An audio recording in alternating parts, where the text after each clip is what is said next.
protektahan, walang kasinungalingan, serbisyong totoo lang.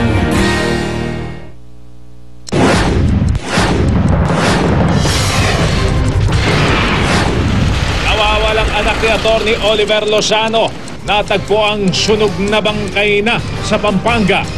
Biktima, huling nakita ng makipagkita sa buyer ng ibinebentang kotse.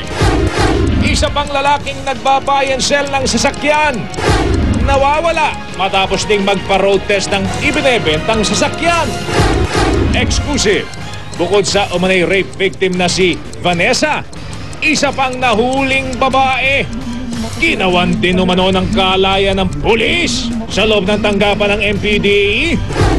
Exclusive uli, isa pang pulis sa Olongapo City naman. Inireklamo ng panggagahasa ng anak ng kanyang kinakasama. Presyo ng mga produktong petrolyo, posibleng tumaas na naman simula mamayang hating gabi.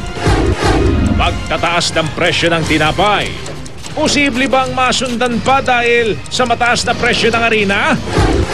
Exclusive, SUV, sinalpok ng tren sa Laguna. Ilang senador haharangin daw sa commission on appointment ang pagkakatalaga kay Sixto Brillantes bilang chairman ng COMELEC. Pero Brillantes, meron daw panlaban. Senador Miriam Santiago nagkomento sa pagbili ni Pangulong Aquino ng mamahaling sports car. And if you're a president and you're a bachelor and there is no girlfriend to share your life with, you can have a sexy car. What am I saying? At Bembol Rocco, inahamon ni Tirso Cruz III bilang drag queen. Mas maganda ako sa iyo. Kita mo, mas mahaba ang eyelashes ko sa iyo. Pag nagkita tayo sa bunutan talaga kita ikang.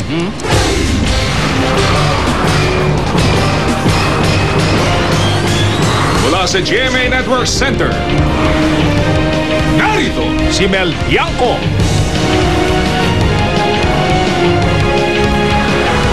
Ito ang 24 Oras.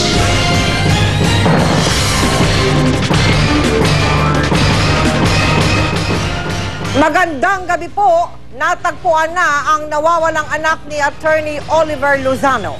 Pero patay na at sunog ang katawan ni Emerson Lozano, gayon din ang kanyang driver nang makita sila sa Pampanga. Si Emerson na nagbabayan siya ng mga sasakyan ay nawala nitong Miyerkules matapos makipagkita raw sa isang buyer. Nakatutok si Oscar Oida.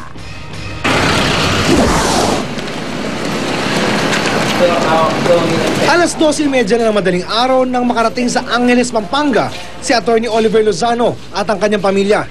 Masaklap ang kanilang inabutan.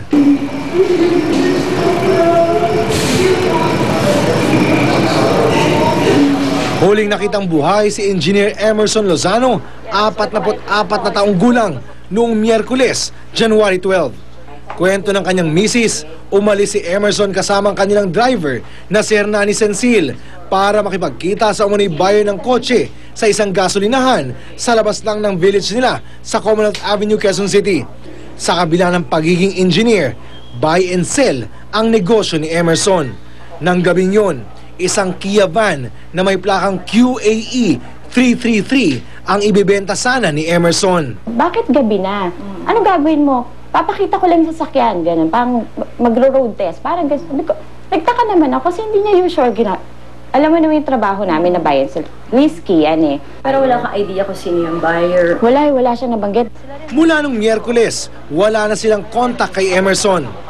Huwebes, January 13, isang sunog na katawan ng lalaki ang nakita ng mga pulis sa barangay Matayum-Tayum sa La Paz, Tarlac. Ito ay in-identify ng isang asawa at ito ay napag-alaman namin na si Mr. Hernani Sensil ng Taguig City, Metro Manila.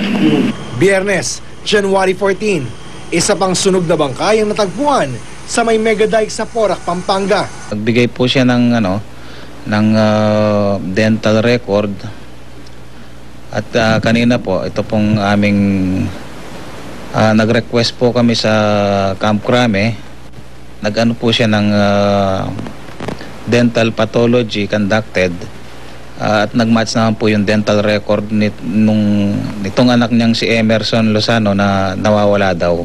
Pasado 10:00 ng umaga, ibinyahe na papuntang Maynila ang bangkay ni Emerson. Sa puntong ito, nagpaunlak na ng interview ang pamilya Lozano. We thank you for staying with us no, for the whole time na we are here. We are thankful for your sympathy that relieves us of our painful loss. Thank you very much. May pakiusap pa si Atty. Lozano. Ako'y nananawagan po sa mga kababayan natin na sino mang may impormasyon ay maaari lamang po ibibigay sa mga kinaukulan sa amin. Wala raw maisip ang pamilya na kaaway ni Emerson, kaya wala silang pinagsususpetsyahan sa ngayon. Yung mga sumusunod na hakbang, let the law takes its course and let the police do the appropriate action so that justice will be done. Hanggang sa mga orsa ito ay hindi pa natatagpuan ang Kia van na sinakyan ni Emerson at ng kanyang driver. Oscar Oida, nakatutok, 24 oras. Hindi maubos maisip ng pamilya Lozano ang motibo ng salarin sa pagpatay kay Emerson. Ang hinala ng pamilya, baka biktima ito ng mistaken identity. Nakatutok si Victoria Tulad live mula sa Quezon Avenue sa Quezon City. Victoria. Mel, patuloy ang pagdating ng mga kaanak at kaibigan ng pamilya Lozano dito sa St. Peter Chapels upang makiramay. Sino ba yung pinakamabait ko? Matugan, sa babangkin, Panginoon. Hustisya ang hiling ng pamilya Lozano sa karumal-dumal na pagpatay kay Emerson. Pangalawa si Emerson sa 4 na anak ni Atty. Oliver Lozano. Naulila ni Emerson ang kanyang misis at 2 anak. Wala raw ideya ang pamilya kung sino ang nasa likod ng krimen. My son, modest aside, is a good man. He has good public relations. He lives simply. He works simply. Naniniwala si Lozano na hindi konektado ang pagpaslang sa kanyang anak sa mga kaso na dati niyang hinawakan. Maaari raw na insidente ito ng mistaken identity. I believe that there is a case of mistaken identity. If we base our conclusions on the brutality of murder, that is only intended for hardened criminals. Bagaman nagluluksa, nagpapasalamat daw si Lozano sa pamahalaan sa suportang ibinigay nito. Kanina ay natasan na ni Pangulong Aquino si PNP Regional Director for Central Luzon, Alan Purisima, na bigyan prioridad ang kaso. Siniguro rin ng Pangulo na magiging mahigpit ang investigasyon upang tiyak na mahuli ang mga kriminal.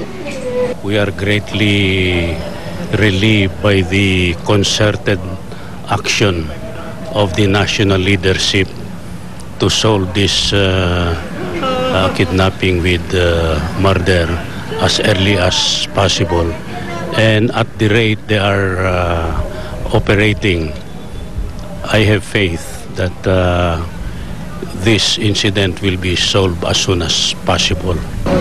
Ipinagpapasa Diyos na raw ni Lozano ang nangyari. Sana po, kung sino man kayo na gumawa, huwag kayong mag-alaala na gaganti kami. Imbes na tugisin kayo, ay mag-surrender na lamang. Mel, sa ngayon pinag-uusapan pa ng pamilya Lozano kung hanggang kailan mananatili ang labi ni Emerson dito sa St. Peter Chapels. Hinihintay pa raw nila ang pagdating ng iba nilang kaanak mula sa ibang bansa. Mel? Maraming salamat sa iyo, Victoria Tula. Bumuo na ng task force ang PNP para imbestigahan ang pagdukot at pagpatay kay Emerson Lozano at sa driver niya. May mga mahigpit ding muling paalala ang PNP sa publiko laban sa mga carnapper at carjacker. Nakatutok si Marisol Abduraman.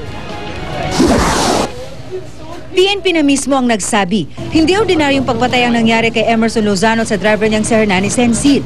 Katunayan, base sa autopsiyang sinagawa ng PNP Crime Lab, kapwa binaril sa tuktok ng kanilang ulo ang dalawa. High-profile case kung ituring ng PNP ang pagpatay kay Lozano at sa kanyang driver. Kaya naman tinututukan nila ito. Lahat din ng anggulo kanilang tinitingnan. Pero aminado silang hindi pa rin malinaw sa ngayon kung ano talaga ang motibo ng pagpatay.